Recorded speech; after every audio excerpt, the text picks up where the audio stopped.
Hello, Kathleen fans! Ito na nga ha, may pa-teaser ang bagong endorsement ni Ma'am Catherine. Ang sinasabi ng mga tao dito, kasi teaser siya mga kasembreros, as in yung mga mata, yung lips mga kasembreros, at saka anino lang yung naka-focus or naipakita dito sa mga kasembreros sa video nga, no? Tapos yung visuals or mga alahas mga kasembreros ang naipakita. May hikaw, may necklace, may earrings mga kasembreros, at saka may hikaw at saka earrings, isa lang pala. May piercings at saka itong sing-sing mga kasembreros, tapos mata lang talaga. Nakikita ng mga tao dito mga kasembreros, kasama niya si Ma'am Bel Mariano, no? Kasi dati pa naman ay si Catherine talaga ang main endorser ng jewelry mga kasembreros. If I'm not mistaken, parang kasama rin si Mami Min na dito sa business na ito or sa brand na ito mga kasembreros. Parang stockholder, something like that. Or co-owner siya mga kasembreros ng jewelry, no? Kasi si Mami Min ay talaga mahilig din sa alahas, no? Yun yung kanilang parang naging bread and butter mga kasembreros dati nung nawalan sila ng parang nawalan sa financial stability mga kasembreros, or nawalan ng financial stability. So ayun, no. Pero abangan natin to kasi teaser pa lang ito, no, kagaya dati sa Eurotex, teaser pa lang, tapos magkakaroon sila ng full video ng endorsement mga kasos. Parang kasama ito sa Bel Mariano kasi sa Pons, di ba? Magkasama sila ni Ma'am Bel Mariano. Best friends nito sila mga kasembreros ni Ma'am Bel, no? Na sobrang bait. Parang Christian din yata si Ma'am Bel Mariano. And then ito, next item natin mga kasembreros. Si Sir Alden, nag-post sa kanyang Instagram story itong alikod nila ni Sir Prince Benmar mga kasembreros nung parang nagpa-spa Ventusa. Ayun, nagpa-Ventusa sila dati mga kasembreros dun sa may Batangas pa nila ito naganap. Tapos pinost lang ni Sir Alden mga kasos kasi nga birthday ni Sir Prince, no? Happy birthday Joker, sabi dito. Nagkakasundo ang dalawang ito kasi para silang Joker mga kasembreros, no? So ito pinost niya parang ngayong araw. So ang daming may birthday pala no ng August. Maliban kina Riza at saka kina Angel at saka kina Lola Linda na isa lang yung celebration, ay si Sir Prince Benmar na best friend din ni Sir Alden ay birthday rin pala niya, no?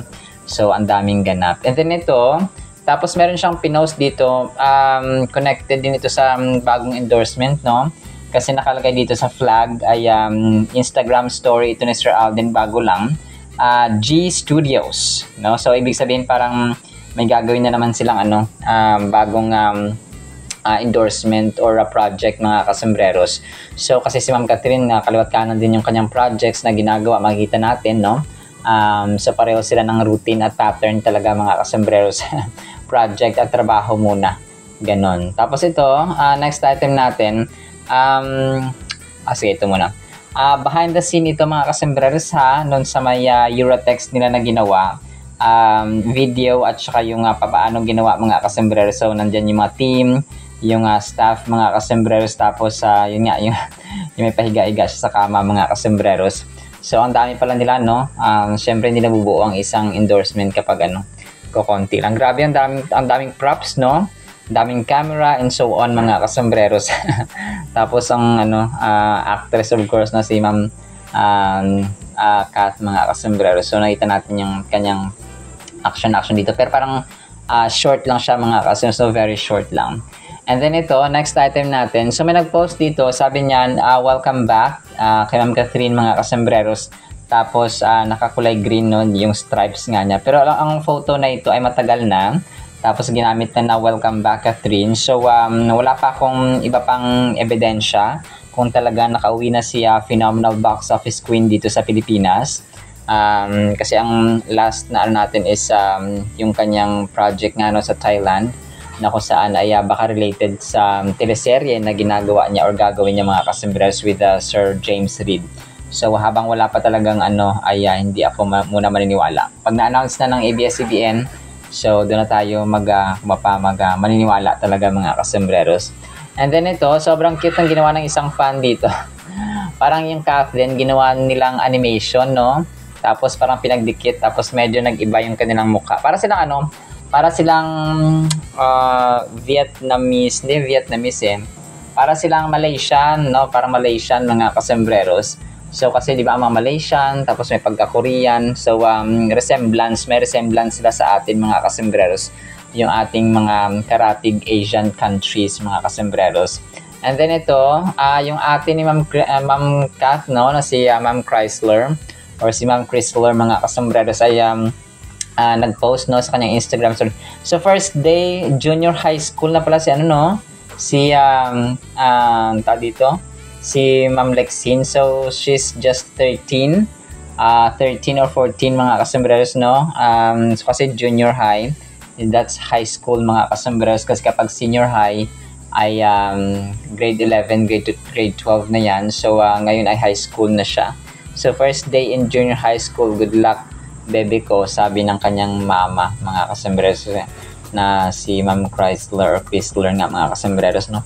Ang bilis ng panahon kapag nag 10 years old na yung bata, 10, 11, 12, so tuloy-tuloy na mga kasembreros, ang bilis ng panahon. And then ito, next item natin. So ang cute ng ginawa ng caption ng isang fan dito kay Alden. Sabi niya dito sa kanyang caption niya, his girlfriend is so lucky. Yes or no, thank you. Sabing ganon. So, tapos may pakagat-kagat na naman siya ng medal mga kasembreros. Doon nga sa kakatapos lang nila na Philinvest Overland Gravel na pagbabike mga kasembreros. And related dyan yung next item natin. iniisip ko at saka ng iba dito para baka magiging trending na naman itong pakagat-kagat ng medal ni Sir Alden mga kasembreros, kasi dito nga sa post labas dimple si Phenomenal Box Office King ng kanyang pagkagat-kagat ng medal mga kasembreros nung una sa fun run, tapos ito naman ay sa biking kahapon mga kasembreros. So pinakaunang pala niyan ito mga kasembreros, no, pinakaunang parang official na pag-join sa isang biking event mga kasembreros, or cycling event, no, yung itong Philinvest. So nalaman nyo kanina. So first time niya pala ito mga kasembreros, and todo suporta ang kanyang mga Aldinatics, no, kagaya natin sa kanyang mga dreams sa buhay. May nabasa pa akong comment na sabi ng isang admin, sabi niya, ano pa bang dream ang gusto mong matuparin? Kasi yung pagpipiloto, yung pagiging producer, yung pagiging best actor, yung pagiging director, yung pagiging businessman, yung pagiging biker, yung pagiging runner. So lahat ng mga kasembreros ay lahat na adventures at na-venture ni Sir Alden mga kasembreros. Ano pang dream niya daw ang gustong gawin ni Sir Alden, at saka susuportahan lang siya ng mga Aldinatics, no, kagaya natin. Support tayo dyan kay Sir Alden mga kasembreros, kasi is an example of preparing the future talaga, at saka hindi nagmamadali sa larangan ng pag-ibig. So sana lahat ng kabataan ay alam mo yung uunahin mo na yung pangarap, kasi kapag nandyan na yung parang medyo nakakaluwag ka na kasi inuna mo yung pangarap mo, nakapagtapos ng pag-aaral, nakapag-ipon, nakapagpundar. So madali na lang yung hindi ka namang problema kung saan bibili ng gatas ng anak mo and so on mga kasembreros, no. Sana ganun yung mindset ng mga kabataan. Talagang you can learn from Sir Alden's life kung talagang malalim lang mag-isip ang mga kabataan ngayon, no. Hoping and praying, no, sana ganun mga kasembreros. Alright, so next sa ating Kathleen items, ha. Magsasara na ang tindahan ni Kasombrero Kasombrero ni Dennis for today, August 11, 2025. So parang nagka-countdown na tayo ng bare months mga Kasombrero. Ay nako po, malapit na po ang Pasko mga Kasombreros.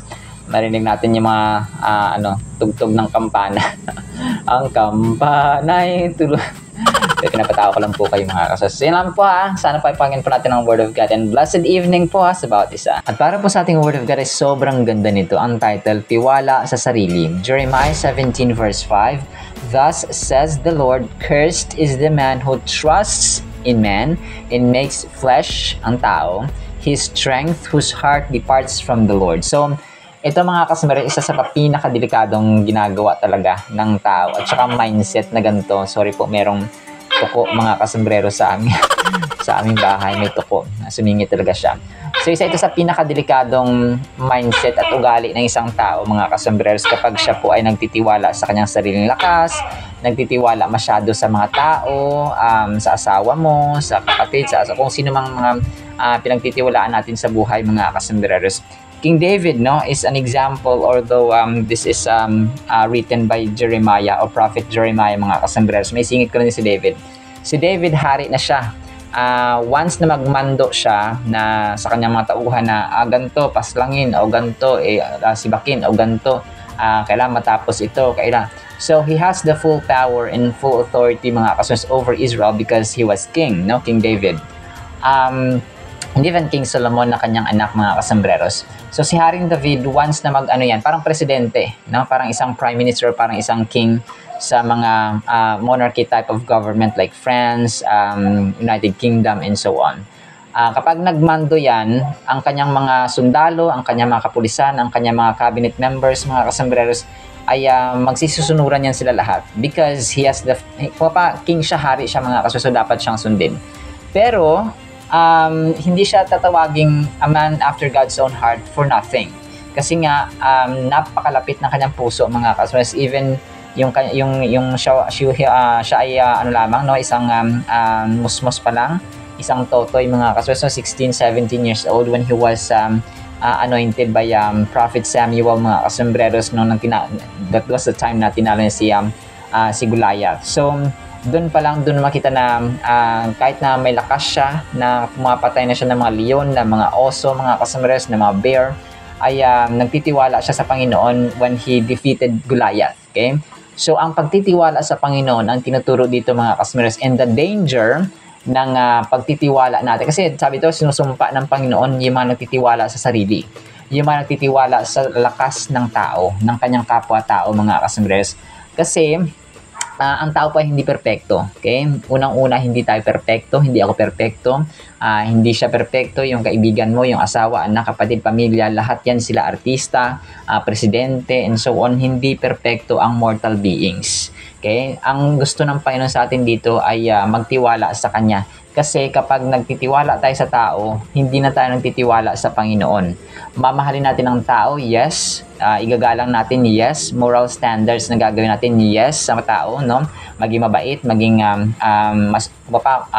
i-understand natin sila, maging humble tayo sa kanila, maging united tayo, no? May kapayapaan tayo, we have harmonious relationships sa tao, yes. Pero not to the point na mas magtitiwala pa tayo sa tao kumpara sa Diyos, mga kasambreros. Ang verse na ito ay nag-highlight ng kahalagahan kung saan natin ilalagay yung ating tiwala ba, yung ating trust and faith, mga kasambreros. Ganun.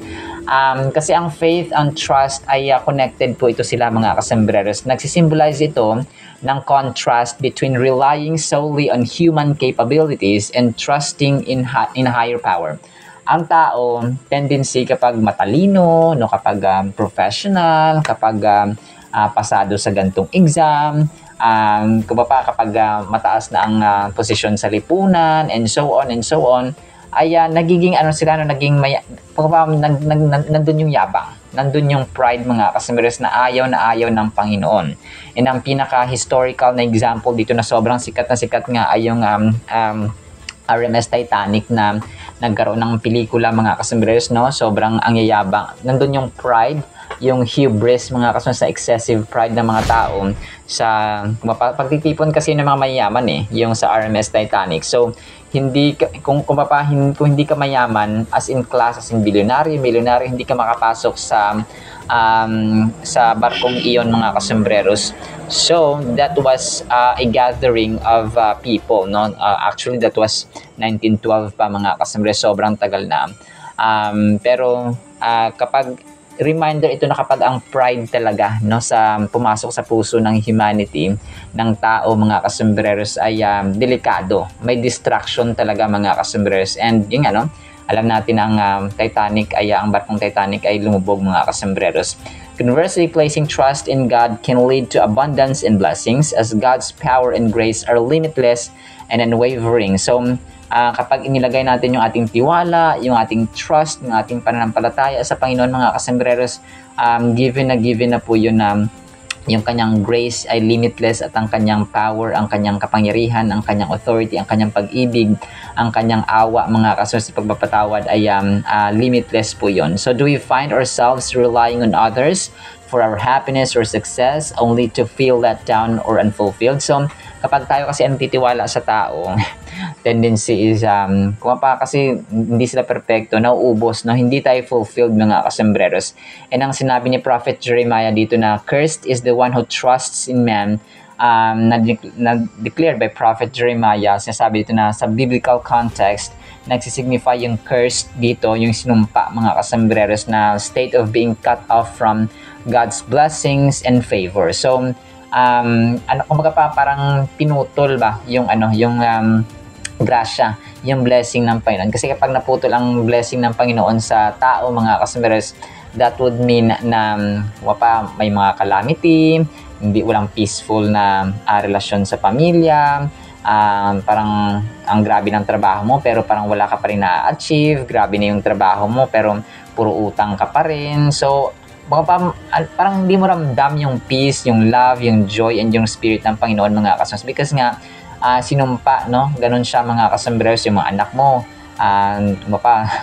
Kung hindi ka sinusunod, talagang lumalaban pa sa'yo, nag-oppose pa sa'yo, yung magkakapatid, parati nag-aaway, mag-asawa, parati nag-aaway, magulo, no? Ganun siya mga kasembreros, because the Spirit of God is not residing sa bahay or sa tahanan or sa mga tao mga kasembreros na iyon. So, turning away from the Lord that mentioned mga kasembreros dito ay para siyang equal dun sa nagtitiwala ka sa tao, sa kapwa-tao mo, sa sarili mo mismo, sa utak mo, sa talento mo, sa skill mo. Kapag nagtiwala ka doon, ay it's like turning away from the Lord. So ganun ang kanyang equivalent dito mga kasembreros sa biblical context. So depart, kung parang sa isang ubas, gusto mong himiwalay sa puno. So hindi mo alam na ikaw ay sanga lang kapag nahiwalay ka dun sa puno at saka hindi ka dinraft, no? Hindi ka inalagaan at saka hindi ka parang pinutol ka na literal mga kasembreros, ay mamamatay ka na kasi nga hindi ka na connected sa vine, hindi ka na connected sa puno mga kasembreros. So lahat ng sanga na naputol na sa puno mga kasembreros ay matutuyo na lang. So ano ang ginagawa sa tuyo na sanga? So pinanggagatong nila mga kasembreros. So ganun din po ang buhay natin. So we should not wait for that moment na parang useless ang buhay natin. So hindi man tayo literal na dito, kapag halimbawa wala tayong time sa Panginoon, no? Wala tayong time sa pagbibiblia, panalangin, pag-share ng gospel, pagsisimba, and so on. So kapag wala tayong panahon doon, hindi naman literal na gagawin kang panggatong ng nanay mo, ng tatay mo, kasi hindi naman ganoon mga kasembreros. But yung magulong pamilya, magulong isipan, no? Parati kang pagod, parati kang parang walang peace of mind. So kasi ang peace of mind ay isa yun sa regalo talaga ng Panginoon mga kasembreros sa mga taong nagtitiwala at nananalig sa kanya mga kasembreros. Always remember that napakahalaga po talaga ng state ng peace of mind mga kasembreros, kasi marami mga tao ang restless, no? Natutulog sila pero hindi sila makatulog. Marami silang iniisip and so on mga kasembreros. So spiritual blindness prevents individuals from recognizing true blessings. As highlighted in the verse, missing out on God's provisions is a consequence of relying on human strength. Nagre-rely tayo sa lakas ng iba at sa ating sarili, which can lead to a life devoid of spiritual witness. So yun nga, kagaya na mention natin yung spiritual richness mga kasembreros, yung wala yung pag-ibig, wala yung joy, wala yung patience, wala yung understanding, wala yung humility, wala yung love, no?